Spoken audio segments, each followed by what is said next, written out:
ओम शांति। 20 अगस्त 2026 बाबा के महावाक्य।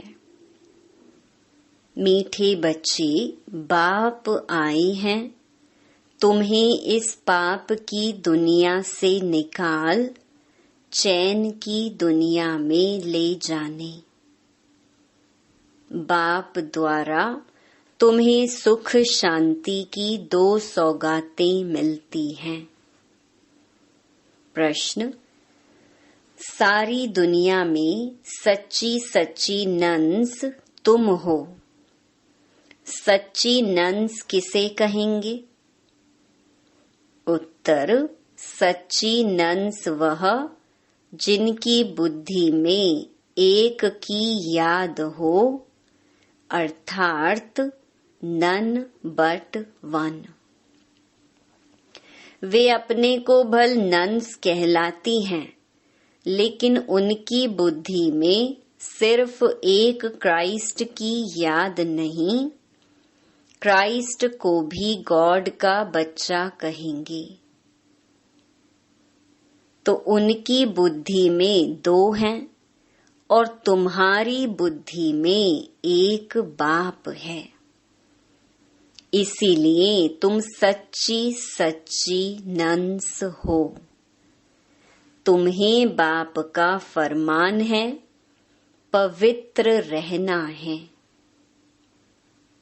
गीत: इस पाप की दुनिया से। ओम शांति। मीठे मीठे रूहानी बच्चों ने गीत सुना। किसने सुना? आत्माओं ने। आत्मा को परमात्मा नहीं कहा जा सकता, मनुष्य को भगवान नहीं कह सकते। अच्छा, अभी तुम हो ब्राह्मण, तुमको अभी देवता नहीं कहा जाता। ब्रह्मा को भी देवता नहीं कहा जा सकता। भल कहते हैं ब्रह्मा देवताय नमः, विष्णु देवताय नमः। परंतु ब्रह्मा और विष्णु में तो बहुत फर्क है। विष्णु को देवता कहा जाता है, ब्रह्मा को देवता नहीं कह सकते, क्योंकि वह है ब्राह्मणों का बाप। ब्राह्मणों को देवता नहीं कहा जा सकता। अब यह बातें कोई मनुष्य को नहीं समझा सकते, भगवान ही समझाते हैं। मनुष्य तो अंधश्रद्धा में जो आता है सो बोल देते हैं। अभी तुम बच्चे समझते हो, रूहानी बाप हम बच्चों को पढ़ा रहे हैं। अपने को आत्मा समझना चाहिए। अहम आत्मा यह शरीर लेती है। अहम आत्मा ने 84 जन्म लिए हैं। जैसे जैसे कर्म करते हैं वैसे शरीर मिलता है। शरीर से आत्मा अलग हो जाती है तो फिर शरीर से प्यार नहीं रहता, आत्मा से प्यार रहता है। आत्मा में भी प्यार तब है जबकि आत्मा शरीर में है। पितरों को मनुष्य बुलाते हैं, शरीर तो उनका खत्म हो गया, फिर भी उनकी आत्मा को याद करते हैं, इसीलिए ब्राह्मण में बुलाते हैं। कहते हैं, फलाने की आत्मा आओ, यह भोजन आकर खाओ। गोया आत्मा में मोह रहता है, परंतु पहले शरीर में मोह था, वह शरीर याद आता था। ऐसे नहीं समझते कि हम आत्मा को बुलाते हैं, आत्मा ही सब कुछ करती है। आत्मा में अच्छे व बुरे संस्कार रहते हैं। पहले पहले है देह अभिमान, फिर उसके बाद और विकार आते हैं। सबको मिलाकर कहा जाता है विकारी। जिसमें यह विकार नहीं है उनको कहा जाता है निर्विकारी। यह तो समझते हो बरोबर, भारत में जब देवी देवता थे उनमें दैवी गुण थे।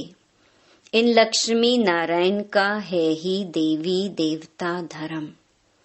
जैसे क्रिश्चियन धर्म में मेल अथवा फीमेल सब क्रिश्चियन हैं, यह भी कहा जाता है देवी देवता। राजा रानी प्रजा सब देवी देवता धर्म के हैं।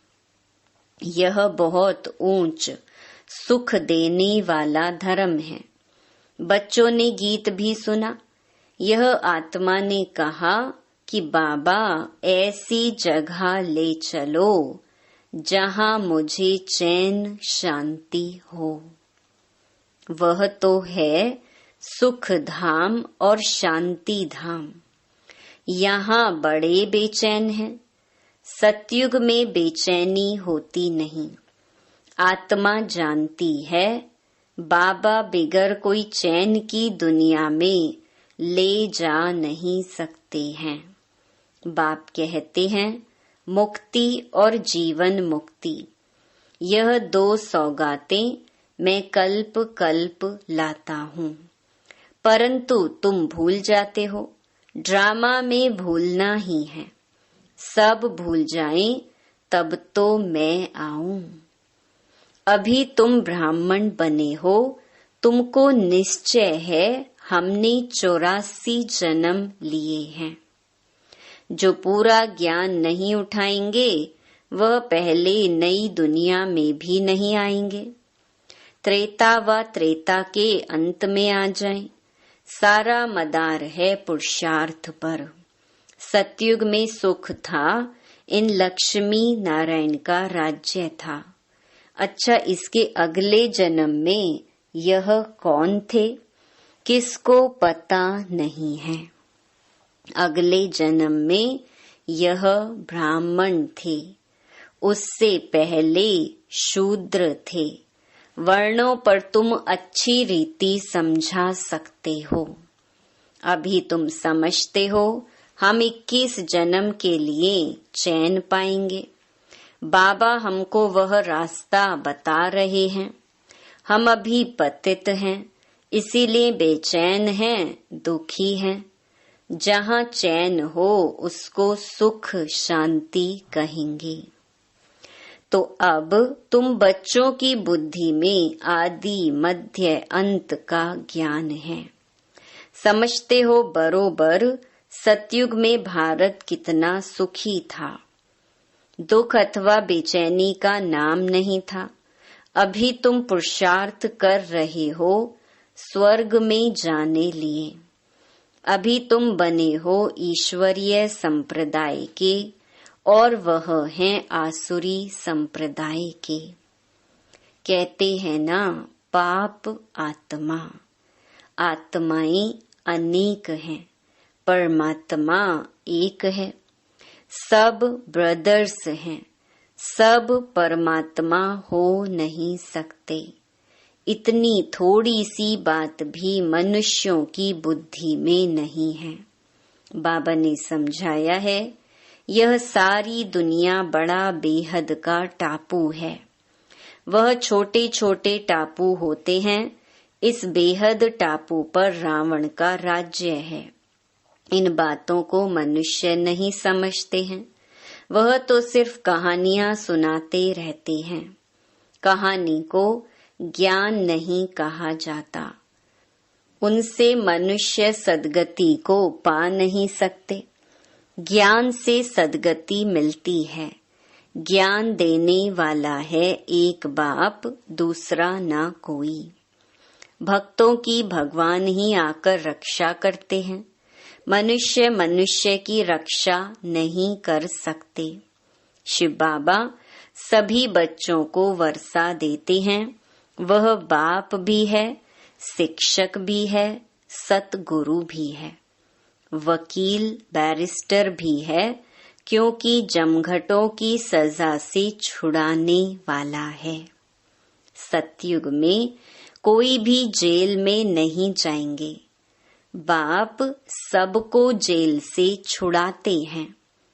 बच्चों की सर्वश्रेष्ठ सब मनोकामनाएं पूरी होती हैं। रावण द्वारा अशुद्ध कामनाएं पूरी होती हैं। बाप द्वारा शुद्ध कामनाएं पूरी होती हैं। शुद्ध कामनाएं पूरी होने से तुम सदा सुखी बन जाते हो। अशुद्ध कामना है पतित विकारी बनना। पावन रहने वाले को ब्रह्मचारी कहा जाता है। तुमको भी पवित्र रहना है। पवित्र बन और पवित्र दुनिया का मालिक बनना है। पतित से पावन एक बाप ही बनाते हैं। साधु संत आदि तो विकार से पैदा होते हैं।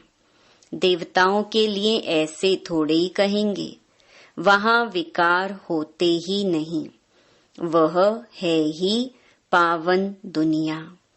लक्ष्मी नारायण संपूर्ण निर्विकारी थे। भारत पवित्र था। यह अभी तुम समझते हो। सतयुग में प्योरिटी थी तो पीस प्रॉस्पेरिटी थी। सब सुखी थे।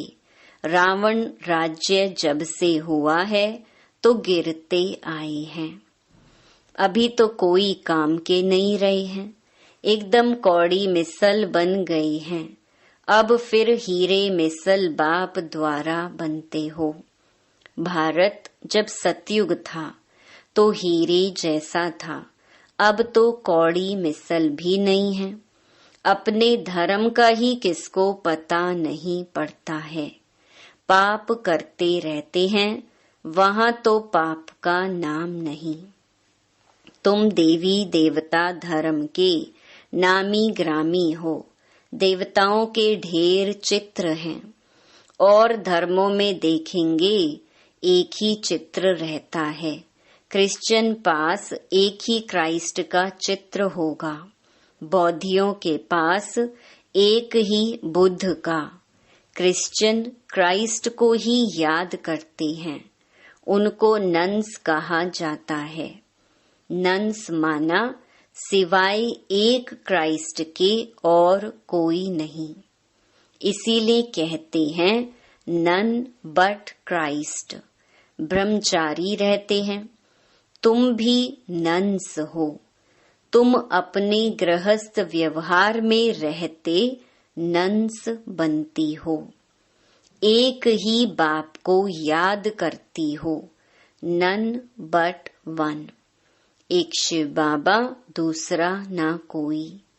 उन्हों की बुद्धि में फिर भी दो आ जाते हैं। क्राइस्ट के लिए भी समझेंगे वह गॉड का बच्चा था, परंतु उनको गॉड की नॉलेज नहीं। तुम बच्चों को नॉलेज है। सारी दुनिया में ऐसा कोई नहीं जिसको परमात्मा की नॉलेज हो। परमात्मा कहाँ रहते हैं, कब आते हैं, उनका क्या पार्ट चलता है, यह कोई नहीं जानते। भगवान को जानी जाननहार कहते हैं। समझते हैं वह हमारे दिल की बात को जानते हैं। बाप कहते हैं मैं नहीं जानता, हमको क्या पड़ी है। जो हरेक की दिल को बैठ रीड करूंगा। हम आए ही हैं पतितों को पावन बनाने। अगर कोई पवित्र नहीं रहते हैं, झूठ बोलते हैं, तो नुकसान अपने को पहुंचाएंगे।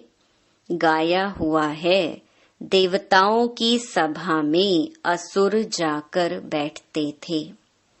वहां अमृत बांटा जाता था। कोई विकार में जाकर फिर छिपकर आए बैठते तो वह असुर हुए ना। आपे ही अपना पद भ्रष्ट कर देंगे। हरेक को अपना पुरुषार्थ करना है, नहीं तो अपनी ही सत्यानाश करते हैं। बहुत ऐसे हैं जो छिपकर बैठ जाते हैं। कहते हैं हम विकार में थोड़े ही जाते, परंतु विकार में जाते रहते हैं।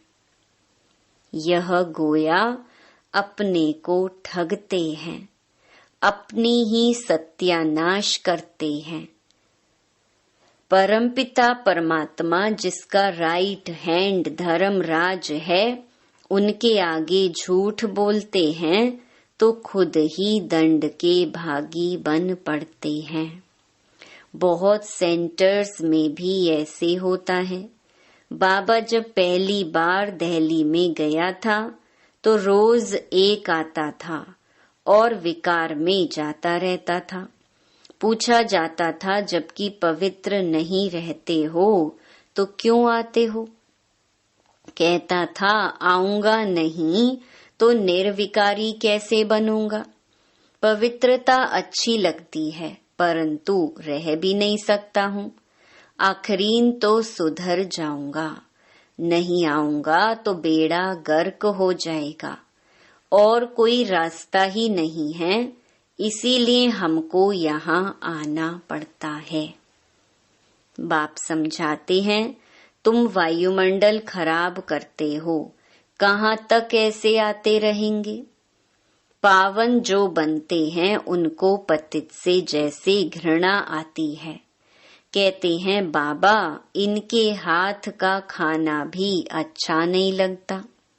बाप ने युक्ति भी बताई है, खान पान की खिटपिट होती है, ऐसे तो नहीं नौकरी छोड़ देंगे। फिर युक्ति से चलाना होता है। कोई को समझाओ तो बिगड़ पड़ते हैं। पवित्र कैसे रहेंगे? यह तो कब सुना नहीं। सन्यासी भी रह नहीं सकते। जब घर बार छोड़ जाते हैं तब पवित्र रह सकते हैं, परंतु यह किसको पता नहीं कि यहाँ पतित पावन परम पिता परमात्मा पढ़ाते हैं। नहीं मानते इसलिए विरोध करते हैं। शिव बाबा ब्रह्मा तन में आते हैं, कोई शास्त्र दिखाओ, यह तो गीता में लिखा हुआ है। मैं साधारण बूढ़े तन में आता हूँ। वह अपने जन्मों को नहीं जानते। यह तो लिखा हुआ है, फिर तुम कैसे कहते हो कि परमात्मा कैसे मनुष्य तन में आएंगे? पतित तन में ही आकर रास्ता बताएंगे ना। आगे भी आए थे और कहा था, माँ मेकम याद करो। वही परम धाम में रहते हैं और कहते हैं, माँ मेकम याद करो। श्री कृष्ण का शरीर तो मूल वतन में नहीं होगा जो कहे माँ मेकम याद करो। एक परम पिता परमात्मा ही साधारण तन में प्रवेश कर तुम बच्चों को कहते हैं, माँ मेकम याद करो, तो इस योग अग्नि से तुम्हारे पाप कट जाएंगे। इसलिए ही मुझे पतित पावन कहते हैं। पतित पावन जरूर आत्माओं का होगा ना। पतित भी आत्मा ही बनती है। बाप कहते हैं, तुम पवित्र आत्मा 16 कला संपूर्ण थी, अभी 9 कला बिल्कुल ही पतित बन गए हो। मैं कल्प कल्प आकर तुमको समझाता हूँ। तुम जो काम चिता पर बैठ पतित बन जाते हो, फिर ज्ञान चिता पर बिठाकर तुमको पावन बनाता हूँ। भारत में पवित्र प्रवृत्ति मार्ग था, अभी अपवित्र प्रवृत्ति मार्ग है। किसको भी चैन नहीं। अब बाप कहते हैं, दोनों ज्ञान चित्ता पर बैठो। हर आत्मा को अपने अपने कर्मों अनुसार शरीर मिलता है। ऐसे नहीं कि दूसरे जन्म में वही पति पत्नी आपस में मिलेंगे। नहीं, इतनी रेस कर न सके। यह तो पढ़ाई की बात है ना। अज्ञान काल में हो सकता है आपस में बहुत प्रेम है तो उनकी मनोकामनाएं पूरी हो सकती हैं। वह तो है पतित विकारी मार्ग। पति के पीछे पत्नी चिता पर बैठती है, दूसरे जन्म में भी जाकर उनसे मिलती है, परंतु दूसरे जन्म में उनको थोड़े ही मालूम पड़ेगा। तुम भी बाबा के साथ ज्ञान चिता पर चढ़ते हो। यह छी शरीर छोड़ चले जाएंगे। तुमको यह अभी मालूम है, उनको तो नहीं रहता कि हम आगे जन्म में ऐसे साथी थे। तुमको भी बाद में वहाँ यह बातें याद नहीं रहेंगी। अभी तुम्हारी बुद्धि में एम ऑब्जेक्ट है, मम्मा बाबा लक्ष्मी नारायण बनेंगे। विष्णु है देवता। प्रजापिता ब्रह्मा को देवता नहीं कह सकते। ब्रह्मा सो देवता बनते हैं, ब्रह्मा सो विष्णु, विष्णु सो ब्रह्मा कैसे बनते हैं, यह अभी तुमने समझ लिया है। अभी तुम जानते हो चैन सिर्फ स्वर्ग में ही होता है। कोई मरते हैं तो कहते हैं स्वर्ग गया, अर्थात चैन में गया। बेचैनी में पतित रहते हैं। बाप फिर भी कहते हैं अपने को आत्मा समझ, बाप को याद करो तो विकर्म विनाश होंगे। बाकी हैं डिटेल में समझने की बातें। बाप नॉलेजफुल है तो तुमको भी अपने जैसा नॉलेजफुल बनाएंगे। बाप की याद से तुम सतो प्रधान बनेंगे। यह आत्माओं की रेस है। जो जास्ती याद करेंगे वह जल्दी बनेंगे। यह है योग और पढ़ाई की रेस। स्कूल में भी रेस होती है ना, ढेर स्टूडेंट्स होते हैं, उनमें से जो नंबर 1 निकलते हैं उनको स्कॉलरशिप मिलती है। एक ही पढ़ाई लाखों करोड़ों आत्माओं के लिए होती है, तो इतने स्कूल भी होंगे ना। अब तुमको यह पढ़ाई पढ़नी है। सबको रास्ता बताओ, अंधों की लाठी बनो। घर घर में पैगाम पहुंचाना है। अच्छा, मीठे मीठे सिकिलधे बच्चों प्रति माता पिता बाप दादा का याद प्यार और गुड मॉर्निंग। रूहानी बाप की रूहानी बच्चों को नमस्ते। धारणा के लिए मुख्य सार। पहला, अब अशुद्ध कामनाओं का त्याग कर शुद्ध कामनाएं रखनी है। सबसे शुद्ध कामना है पवित्र बनकर पवित्र दुनिया का मालिक बने। कोई भी भूल को छिपाकर अपने आप को ठगना नहीं है। धर्मराज बाप से सदा सच्चा रहना है। दूसरा, ज्ञान चिता पर बैठ इस पढ़ाई में रेस कर भविष्य नई दुनिया में ऊंच पद पाना है। योग अग्नि से विकर्मों के खाते को दग्ध करना है। वरदान, बुद्धि की प्रीत एक प्रीतम से लगाकर सदा सम्मुख की अनुभूति करने वाले विजयी रतन भव। प्रीत बुद्धि अर्थात बुद्धि की लगन एक प्रीतम के साथ लगी हुई हो। जिसकी एक के साथ प्रीत है, उनकी अन्य किसी भी व्यक्ति व वैभव के साथ प्रीत जुट नहीं सकती। वे सदा बाप दादा को अपने सम्मुख अनुभव करेंगे। उन्हें मनसा में भी श्रीमत के विपरीत व्यर्थ संकल्प व विकल्प नहीं आ सकते। उनके मुख से व दिल से यही बोल निकलते, तुम ही से खाऊं, तुम ही से बैठूं, तुम ही से सर्व संबंध निभाऊं। ऐसे सदा प्रीत बुद्धि रहने वाले ही विजयी रतन बनते हैं। स्लोगन: चाहिए चाहिए का संकल्प आना भी रॉयल रूप का मांगना है। ये अव्यक्त इशारे अपवित्रता के बीज को भी समाप्त कर संपूर्ण स्वच्छ पवित्र बनो। संगम युग पर बाप दादा ने सभी बच्चों को पहला व्रत दिया है, संपूर्ण पवित्र भव।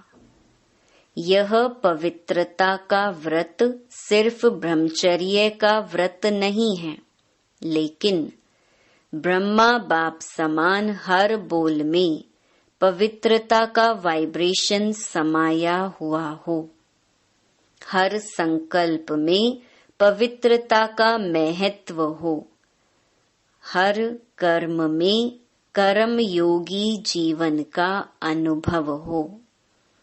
इसको कहा जाता है ब्रह्मचारी सो ब्रह्माचारी। अच्छा, ओम शांति।